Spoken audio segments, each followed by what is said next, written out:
Fáilte go dtí an episód sa Ceist na Teangan.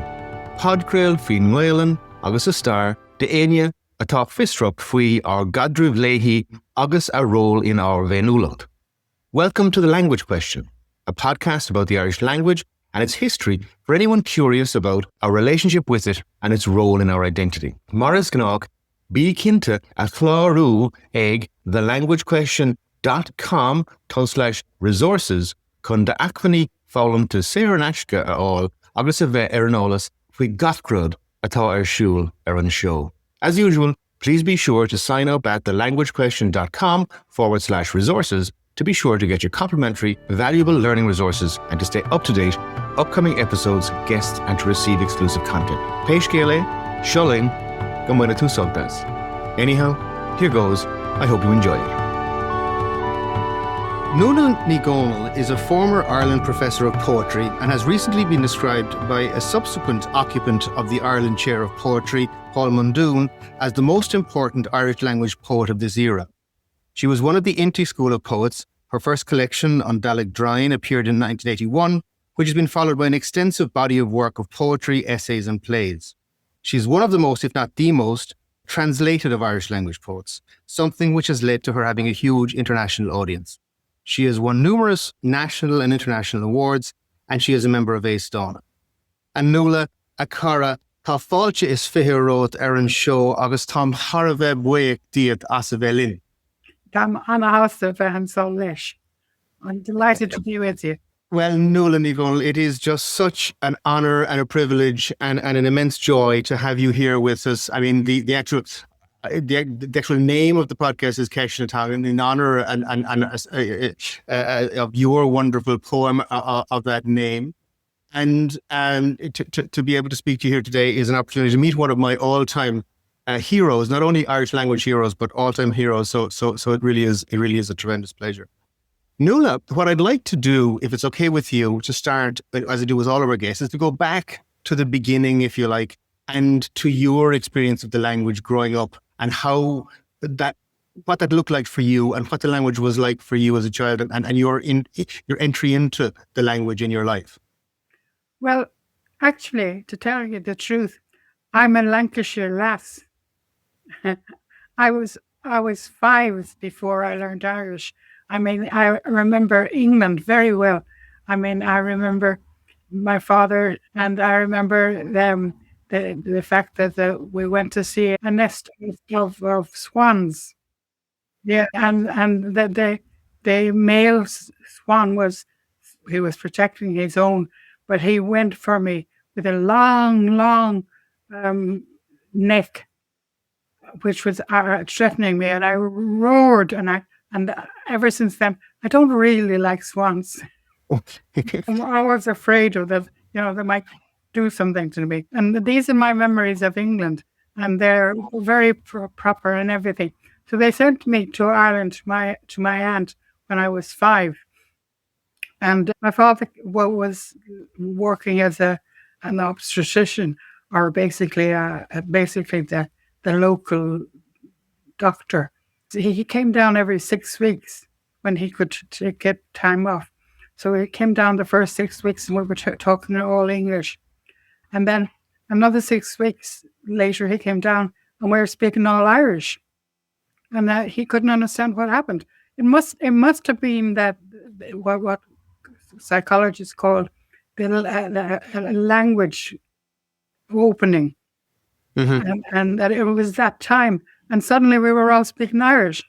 And from then on, when we went to live in Tipperary, in Nina, he would come home in the evening and he'd say, "I know much beer, I sure think so. And there's too much English going on in this house." And we'd all speak Irish. And so there was no great difficulty or anything about it. It was just a normal way of being, and that's the way it continued. Would your parents have spoken Irish to one another in England? Yeah, they would have spoken Irish all the time, yeah. So they were all, especially my father was particularly Irish loving. My mother wasn't so much so. She thought that English would be good for you professionally and everything else. And she didn't put put any great resistance on us speaking English. But my father didn't like it. So we all switched to Irish. It's no big deal one way or another. And then when you were sent then at the age of 5, you went back to West Kerry to Ventry, yeah? Yeah, them to Cárthaigh. Cárthaigh, yeah. You describe wonderfully in the essays about I think you had a particularly strong relationship with your aunt's husband, Thomas Murphy, who was he was a great storyteller. Just around that and language. I mean, you spoke, or I mean, one of the things that I continually kind of reflect on, and indeed your beautiful poem Teangan, you write in the essays about, you know, this kind of, it was almost this mad thing that you decided to start writing in a language that could be dead before you were. I think you described it in as the time. Oh yeah. Lots of people. And how did you? How do you feel reflecting back on that now, from a life spent with that as your life's work? How does that feel to you now? I feel delighted. I mean, I feel that I'm part of the resurgence of Irish as it is happening here, like you through this podcast. I mean, so many things are happening in Irish now that didn't happen 5 years ago, 10 years ago, and this is part of it. And I feel I'm a part of it too. And you know, if it's a great feeling of, well, you know, besides bringing up kids. This was the great thing I did in my life.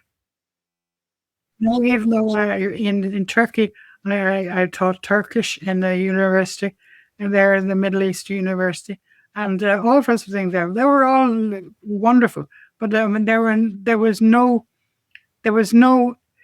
end in sight.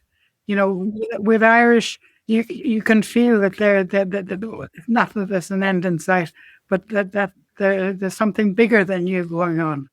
And I like, but that is something, because it was obviously something that you were extraordinarily driven to. I mean, because I'm just thinking of that move that you made. You had moved to Turkey. You were living there with young kids and your husband, and then you made this huge move to come back, to move to West Kerry and to start, you know, to really live the life of a writer through Irish in poetry. I mean, that was a huge sacrifice, and kind of, if you like, you know, that took a huge amount of courage to do that. Can you remember what was motivating you then to take such a big step in your life? Well, I noticed that I was writing Irish and English, but I noticed that I got much more fun when I was writing in Irish. So it was a kind of a charge with it. Kind of a charge going with it that didn't happen with English today, or, you know, all the other languages that I got aware of and got, you know, reasonably good at. Like Turkish, for instance, we talk in the house quite often in Turkish, and the switch from Irish to Turkish to English is no great deal, you know. I'd say something in Irish to the kids, and they answer me in Irish. You know, damn nonsense about it being a minority language and things like that. I don't think so. I think the time will come where English and Chinese and a couple of languages like that will be international languages. They're for all the world to know. People will learn them, and then, but at the same time, they keep their own language, you know, for themselves. You know, I'm still learning Irish. I mean, I still have books, and I look up the books every day. And, you know, it's a constant reminder of something bigger than myself, which I'm glad to be part of. Yeah, because I'm reminded also of you speaking repeatedly about your particular interest in the National Folklore Collection and the Department of Folklore, which I think you've spent an awful lot of time in, and just talking about this mine of treasure or ore that is almost limitless in terms of the what's there to be uncovered. Is that something that you still have an interest in? Oh yes, yeah, absolutely. I mean, at the moment, because I have trouble with my legs, I can't go into the Department of Folklore every day. But I used to go in. We used to get a babysitter from 2 to 5 or whatever it was, so that I could go in folklore material there, and I would prize myself with wonderful things that I just places. There is one of the ones that I still Namara, what's it called again? I was running off with a particular drawer, things that particularly interesting because that's where I got the whole idea for the whole idea of another wayward kind of language, which is not English, and then English folklore we know so much from fairy tales and everything, but then there's a separate one which is Irish, and it's full of marvelous material.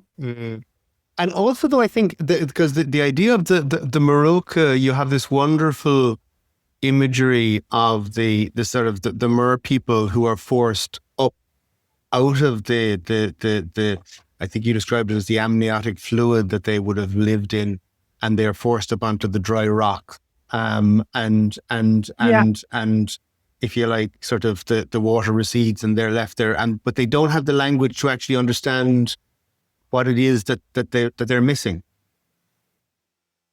I know that I feel that's still true for a lot of Irish people, and then an awful lot of Irish people who go abroad and who have forgotten their Irish background. I mean, I do think there is a kind of a gap or a lapse or something in the Irish character because of that. And I think it would be to everyone's advantage that the more that we discover it and the more we talk about it and that sort of thing. And you can do it in Irish as well as in English, But you talk about a thing now and about what's happening with the language now and so on, and it is fantastic. I was actually just reading about President Catherine Connolly's appointment to the Council of State today or yesterday, and how she's the Irish language activist Linda Irvine has been appointed, and she has it really feels that her whole presidential campaign, I think, was the resurgence of the language was a really big part of that. But I'm thinking also though back to your day and Inti, and I'm particularly thinking about, and I mean I certainly was way before my time, but there was a famous evening in the Vienna Woods Hotel, I think, back in the early days in the launch of Inti, where there were thousands of people present for this kind of happening, if you like, in relation to the language and poetry. That was a huge thing then, in that particular time in Irish life, wasn't it? Oh yeah, it was really true. I mean, I still remember that occasion. In spite of the fact that my memory is not what it used to be, it was like as if the world had turned to Irish. It's not that I have any dislike of English. Actually, I love English. I mean, I love translations in English from every country under the world. And what keeps me happy now is translations, novels, and written in other languages. And you had the Marook poems that came, and I associate them with kind of the 50-minute Mermaid. And of course, Paul Muldoon's translations of those poems. But prior to that, you had another mermaid poem on Maiden. Oh yeah. Well, that's before I heard of the word Marook. At the beginning, I thought it was a kind of was a fairy Sheol that had to do with rivers and things like that, because I'd read all that stuff. And then I found that, I was on the beach one day, and I found a strange thing about it to Thomas Murphy, who was looking for a form of worms that fish like. And he was going, getting his stuff ready for fishing. And I said, what is this? And I was Shin Man Bara. Tá cín Farivan coma agus sé an animatar has an Roch. So then I went looking for Roch, and then I found then it meant see people. So great. I had a wonderful discovery, and then I went with that. It's often the way the things strike you. And another time I was talking to Thomas Murphy, we were talking about the places that were depopulated when the Cooper came in as the main owner, and he said Nadina, and they said, some of them went to Elon, and some of them went here, and some of them went there, and some of them were afraid of Marucha, so they went to the Blasket Island, and they changed their name so that they wouldn't be followed by this same people, the sea people. And then I gradually began to play with that, and gradually a whole pile of poems came out of it. But the most important thing was, I said to Thomas, and then he said, some people came here, and I said, why did they come to Cárthaigh? And he said, we are not born. I said, what do you mean born? And he said, we are not born near a Fanguan. And not even a priest was living there anymore. So I said, agus hánig the dí mis á isteach muinte mar agus leis isteach agus the glandular náit, or their colour mabda a rist. And I said, born, and then suddenly this Srebrenica thing started.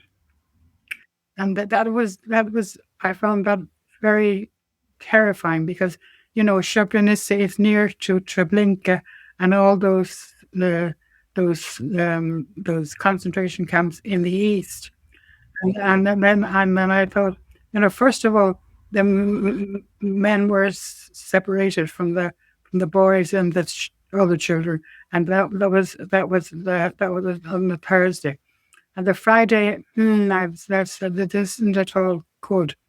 And then Saturday, I was saying, well, why are the people of Europe not doing something about this? I mean, after Srebrenica, after the things that happened in the Second World War, where were we not aware of it? And then there was this terrible darkness in me, and suddenly Monday came, and then they said 8,000 people were killed. I mean, in 2 days, 8,000 people were killed. I mean, how can you do that? I mean, I still think that we need an international group of men. I don't care where they come from or what they do, but that are prepared to stand the ground in situations like that, because mostly, I mean, people were afraid of all the things that were happening in Yugoslavia at the time, but nobody came to the help of those 8,000 men. 8,000 men. I mean, and boys. Yeah. I mean, if you were 14, and I think 14 was the stop. But if you were a year younger, you'd be cut off, and then all your brothers and everything else were taken away. I mean, it's crazy. I mean, I still think we need an international group of, fighters, really trained fighters who would go into a situation like that and stop it. Yeah, it is. Given everything that is going on now in terms of the world order, it's just depressing. Yeah, absolutely. But so that Srebrenica was happening at that time, and Thomas Murphy was describing to you the was that Cooper? Was he the landlord who came into that area? Yeah, he was the landlord who came into that area, and it was a nice enough man. I mean, lots of people came from all over the parish, and they had a special ditch, which is called Cooper's Ditch, and that's how they got to his area, which was on Cornwall and Cornwall, as they were known at the time, and there was nothing against Cooper as such, but the fact of I had done this in years ago when I was doing classical history, when it was done by Caesar. Caesar said, Homer, the Dhom na Helvetii, agus son Homer so agus see the Veneti agus the Vani in the Mauritian. And we took it as part of the language, Vani Mauritian, and we didn't really realize what it meant until Thomas said to me, "Oh, it'd be an odd bone." And then, so suddenly it dawned on me, how near it was to us. It wasn't something classical. I always think of Bon and Bon like that. It's funny, here I'm in West Cork in Clonakilty, and a neighbour of mine here who doesn't speak Irish to his knowledge, but he has this most wonderful Hiberno English that is entirely based on Irish. But he will talk about a Bon field after the grass has been cut, and you see the green grass, you see the white at the bottom is left, and it's Bon. And that's the same Bánaithe, isn't it? It is the same Bánaithe, yeah. And every single thing that was growing in that part of the world was Bán. Was, like you say, just raised. Raised. Yeah. Even the little, PSC, small little grubs, even they were cleared out. That world event and was hugely impactful on you at that time over that particular number of days you described. Oh yeah, that was the poem I had called Srebrenica. I spelled it wrong. I put an E in the end when I should have put an A, because two Srebrenica, the Hun Srebrenica has an E at the end, but actually it's an A. That's my knowledge of the language was so inferior at the time, but that's what I said. And this happened just a few years ago. I mean, it's happening probably in some part of the world at the moment. Well, God, indeed, what is happening in Gaza and Iran are just examples. Oh yeah, terrible. Terrible. No, just on that, I'm just the most recent piece of yours that I've had experience of was Napershik, your translation. On the Persians here, yeah. I don't have Greek, and I don't have ancient Greek, especially, but I had a very good English translation, and it was very good, but it wasn't the English we speak nowadays. I mean, it wasn't the English of that you and I speak. It was more stilted than that. I was asked to do it in Irish, so I went, and I found it so easy in some ways to use new words in Irish which weren't there before, and so lots of them were of course there often, but it was a real attempt to do something in the modern language. And I did it because of that, and I was happy, very happy the way the actors reacted to it, and especially the director brought in the Shanos. I was going to say the Shanos singing was just absolutely it made the whole piece. I thought, yeah. Oh yeah, absolutely, yeah. Absolutely, You see, and that's something of our time. At the time, I was, when we would be going to somewhere on a bus, and we'd all be singing their piece, and they asked me to sing, and I'd sing in Irish because it's what we did at home, It was. I don't know how people took it, but I didn't care.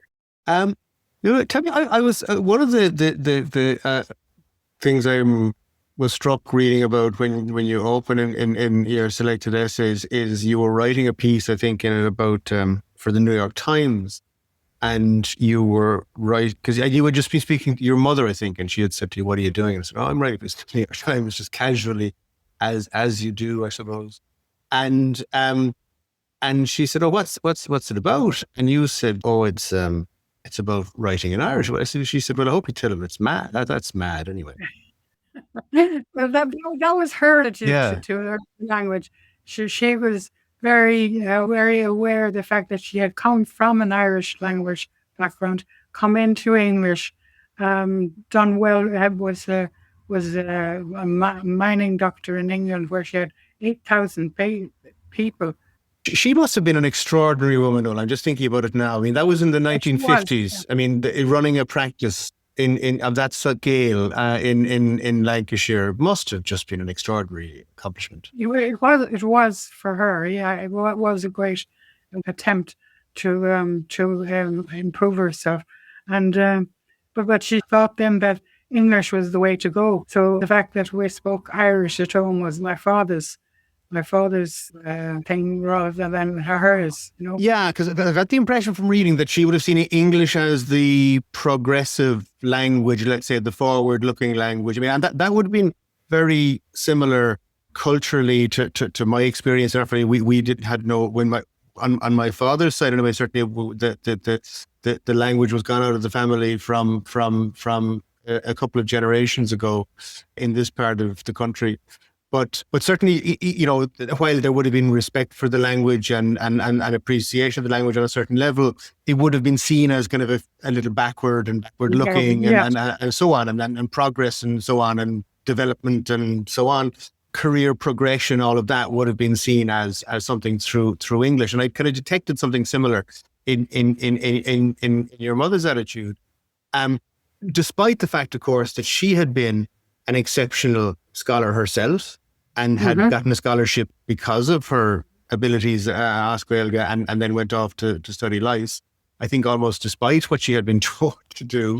Yes, absolutely. And I just found that very, very interesting, because she obviously had this phenomenal accomplishment then in her profession in England. But I presume, did she have to stop that then when she came back to Ireland? Was she able to continue to practice? Well, I've often wondered about that, because I remember being 3 or something, very small, and coming down the stairs with my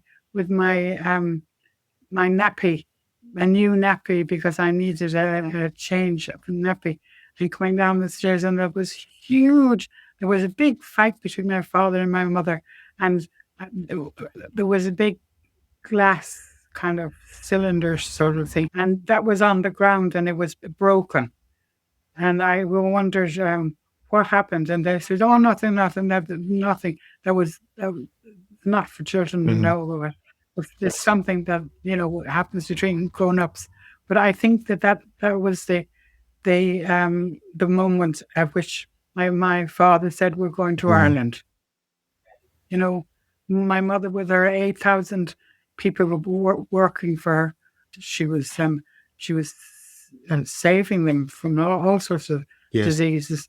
That was the end. So she had to go back to Ireland, and then she did a bit of work. So my father worked in the main town, but she was more or less pushed out of that gradually, and that must have been a huge break for her. Yeah. It was. Yeah, because this was something she had expressed her genius, if you like, in her practice of medicine, and this was something that she no longer was able to identify and express herself, I suppose, really in relation to.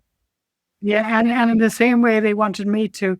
Well, why I went to Cork was because Cork had the best school of medicine in Ireland at the time, and At the last minute, I changed my mind. I went into my father was doing an operation that was something simple, like a gallbladder or something like that, something small.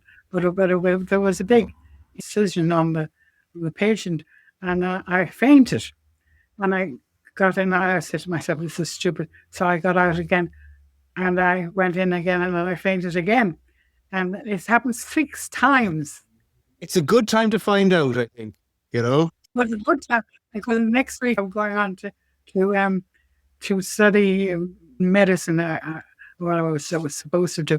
And at the last minute I changed my mind. I said, no, I know the words. Well, thank God for that is all I can say, because you know, what would have happened if you hadn't? The world of medicine's loss is the world of poetry's gain, I think. No, we can say with certainty. But the thing that I'm really interested about there is that there was this idea that Irish was backward looking, old fashioned. And notwithstanding that, though, I suppose your parents did preserve, you know, they used the language, and the language was very important to them, and they sent you back to West Kerry to learn the language. But there was this kind of question about the utility of the language and you know, making your way in the world and stuff like that. And we would maybe associate Irish with pishogri and that kind of thing, right? Yeah. But then you flip that on its head completely, and you actually, you know, it was the pishogri, the mythology, you know, Unsail Ella associated and accessed via the language, and all of that kind of other world, there's the other world, Sail Ella, you know, of the things undead, as you describe in that drawer in the National Folklore Collection, but also then the other world and the kind of the psychological archetypes that you use in your poetry around kind of Jungian psychology and so on. And you completely and utterly kind of exploded that thing that had been viewed perhaps maybe as backwards for modern Irish people in the first half of the 20th century. Yeah, but I mean, it's not just me; it's a whole generation, and the thing is, the more I hear of Irish spoken and people speaking Irish, I just feel great, because there's no reason why you can't have 2 languages or 3 languages. Many people have 4 now, 4 or 5 languages. Mm-hmm. I mean, you know, you see a Chinese man coming up and learning Old Irish. You know, Fanje is my friend, and he's a classical study Old Irish people. And I say, it's wonderful with all the other languages. Why can't we learn more of it, you know? Because I suppose it comes with such it is the kind of the vehicle, let's say, for this extraordinary culture that we're all so proud of and associate with. Well, yeah.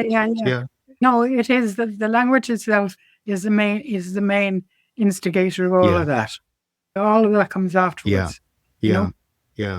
The way Irish people speak English even is an Irish way. Yes. You know, they don't say hello or whatever they say deal with, and then this is a completely different word, and it doesn't matter. People are used to it. You know, it's normal. You know, when you think about it, it's very big. Like deal with is a form of a blessing. That you're not just saying hello. You're saying you're adding blessings to people. I mean, that in itself is wonderful. Yeah, it's almost like a litany that grows as you go back and forth. There's this amplification of the blessing. Yeah, there is, and you know, you can go on forever. Yeah, I think of litanies in that beautiful poem, Im Malia an Schleife. And you have almost like a litany there of the place names that you recite. Yeah, that are kind to me. Yeah, that I am kind to them. And always when I look at the signs on the road, I always look at the Irish first, and then I look at the English. And I say, oh, I see that's that's a translation of the Irish, and this is wrong and that's wrong. But that's the way it is. The world is full of mishmashes. So long as we know, it's no bother at all. And tell me, I was just very interested in, particularly it was timely given the fact that we were having this conversation. I saw a piece on Gabriel Rosenstock in the Sunday Independent just passed, and I know the poor man is very unwell, and I think there is a documentary about him. I think it's due to air on TG or on Radio on perhaps this coming Easter Sunday. And he just his take on the situation that he's in and so on was extraordinarily kind of inspirational. Really, I just wondered, have you, and of course, you and he are the two remaining if the Inti poets, poor Michael Davitt and Liam O'Murra have since passed on. Have you maintained a connection with the other poets? Not really. Well, since the last stroke, which was in Poland, I haven't been among the others. Because basically I can't walk with a certain difficulty. I can walk a certain amount, and then my right leg just doesn't move. Because and because of that, I have kept away from a lot of things, and I'm quite annoyed about that, really. And tell me, just on language, do you get an opportunity to go back to the Gaeilge? Do you get a chance to go back to West Kerry? Not as much as I'd like to. Get my right leg better, and then when I can walk a bit, then we'll do more. Well, of course, I can't drive, which is terrible, because I was driving up and down the country and here, there, and everywhere, and now I'm not able to do that. So I have to expect people to come to me and they talk Irish, I'm also just smiling to myself and thinking about, because I think I remember you describing in an interview with Theo Dorgan some time ago how one of the pieces of recognition that you particularly enjoy was going to the local super value and people doing the leaving certificate, seeing you and wanted to get you to autograph their super value bags. Well, that was a certain, when I was go out more. Yeah. I've always thought that was crazy, but it doesn't matter what language you're speaking, But if it does happen that they like it, well, I'm very happy for them, Yeah, that means they have two languages too. Yeah. No, it's extraordinary, Nuala, and you have done so much for the language, and for those people now who are, part of that resurgence now. Just finally, just on one other aspect to it, I think I'd like to just touch on, because you spoke repeatedly about how you felt, let's say, that you were doubly kind of, if like, marginalized because you were writing in Irish and you were also writing as a woman in Ireland at that particular time. Yeah. Would you mind? What are your reflections on that now, looking back? Because those were two very, very important kind of themes, I think, for you when you're writing always.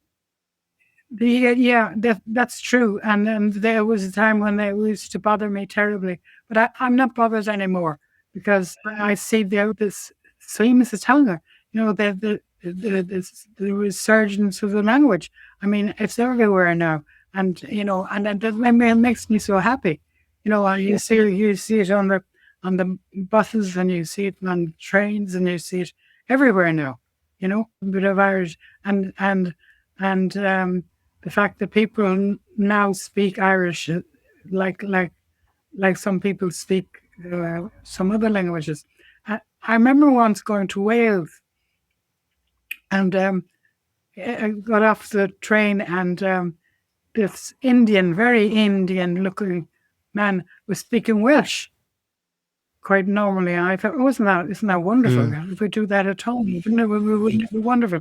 Yeah, I was The best instance of it I've had recently is listening to Ryan de Gaeilge, and there was a young lad there who had been forced to move, obviously leave Ukraine, and he is living in Cork, possibly in Ballynairterig, and he was speaking the most beautiful West Kerry Irish. I mean, and this Ukrainian lad who would just come here as a kid, forced out of his own country because of the war there, and for him speaking Irish as the language of his local community was the most natural thing in the world, and it was just a beautiful thing to listen to. Yeah, it is. You feel so happy about that, Yeah. Nuala, just as we come to the end of our time together, and thank you so much for the time you've spent with us. I'd like to just ask you a question that I ask all of the guests here on the show, and it is, why have you done everything that you have done? You have devoted your life to writing in the language, something that you've described as in Teangan as putting your hope kind of on the stream of fortune and where it might end up. Why have you done all of that? What has motivated you in relation to everything that you have done in the language and for the language throughout your life? Well, the most important thing is for me the discovery of more things that are not in English or in the English-speaking world. And then I become aware about myself that there is a hole where something should be. I mean, I'm good at other languages too, and I speak Turkish almost like a Turk. And mind you, since I've come to Ireland, I speak less of it. But it's the sense of discovery of new things, of new ways of saying things, things like that. The sense of discovery. Mm-hmm. Was the most important thing. The Gaeilge dictionary is my love, and I discover more and more things, like the English version of the Persians that I did. I was much easier doing it in Irish, much easier. Just leapt out of me. It was wonderful.